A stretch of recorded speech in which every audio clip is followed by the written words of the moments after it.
This will be a day long remembered. Now I am the master. Welcome to another episode of Legends and Theories. And welcome to my video looking at some custom Lord of the Rings stuff. One of them is the Tower of Barad-dûr, which is a micro-scale build that I built a few years ago out of pieces I had. The other is a Faramir minifigure, which I had the inspiration to make recently, within the last year. I don't remember exactly when. I was always intending to show it off with my Lord of the Rings set stuff, and so I did show them off today with Barad-dûr as a celebration of me coming to the end of all of my Lord of the Rings set that I have in my collection. And to first look at Faramir, it's a pretty simple figure to make. All you really need is a bow, a sword, and a quiver, which you can get from a lot of figures. And then you need this minifigure from one of the LEGO minifigure series. I don't remember which one, but it was like a archer, and it looks really nice. And the final figures you need is Thor, and the most recent one where you get this hairpiece is, I believe, Obi-Wan Kenobi, although it did appear on Boromir, although Boromir is obviously one that is a little more expensive, and the cheapest way to get this hairpiece is an Obi-Wan Kenobi minifigure currently. You can cheaply get it on Bricklink. In fact, I think you get all these pieces relatively cheap. And this figure is a pretty easy one to make. Although he does have an angry expression on the backside, I think Faramir looks a little better here. This is the older Thor head, which I think is the best one you can use as in my collection for a head for Faramir. The bow and quiver help him with his look, and the sword gives him an alternate weapon. And if you really want to, you could also use this hood, which comes from the same custom minifigure, to give him a hooded appearance. Even though he does typically have a green hood, not with the little piece. I think this gives him a cool look. And this could also be used if a Faramir minifigure ever is released to give you a Gondorian Ranger, which is easily just a really similar figure. And yeah, he looks cool, and is who I use currently. Just have a Faramir in my collection.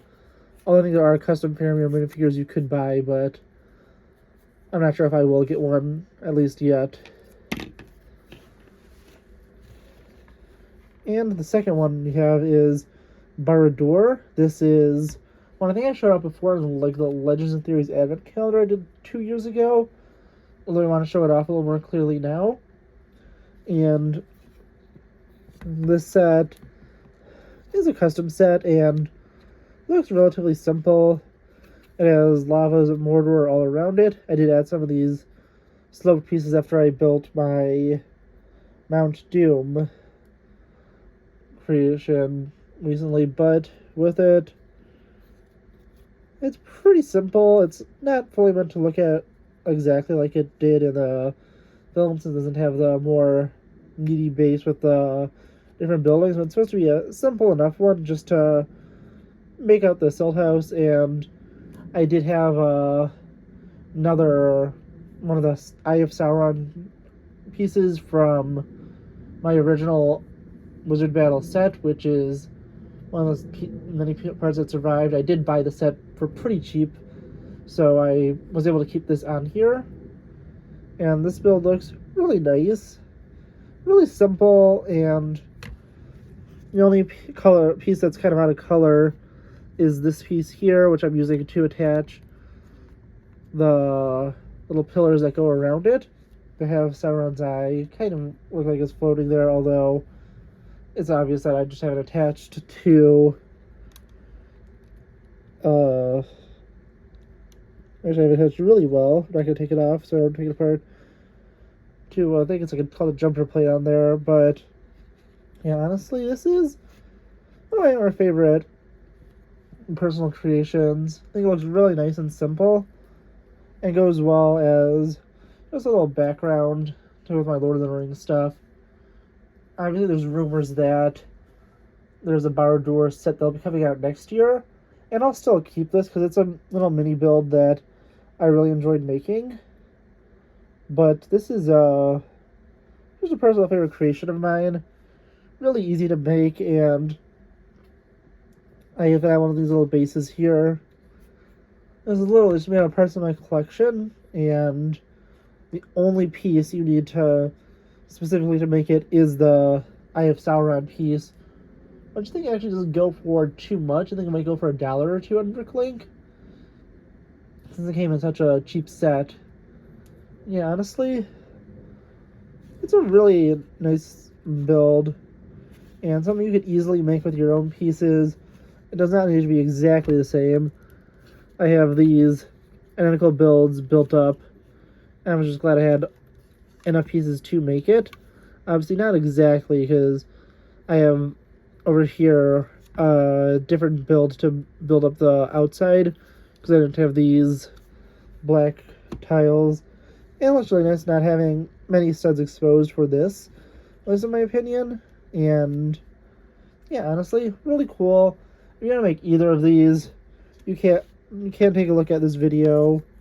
The Faramir one, I told you exactly how to build it, but the Barad-dûr, you just have to follow the basic structure of this, building a tower out of Lego and having it just be narrow enough at the top to make it look like the eye belongs there, which is why this isn't a giant build. It's supposed to be something that goes in scale with the eye over here. And yeah, honestly, really fun thing for me to build, and something I really enjoyed making. And if I even wanted, I could probably find a way, if I wanted to have it be coming out of the center of this for all of my Lego reviews, but I don't know if I'll do that, because I don't think it would look amazing there. I like a lot more on its side. But I do want to know what you think. Please let me know in the comments, and I'll see you all in the next episode of Legends and Theories. Thank you for watching this episode of Legends and Theories. Please subscribe, like the video, share the video, leave a comment, check out the video on screen, and may the Force be with you.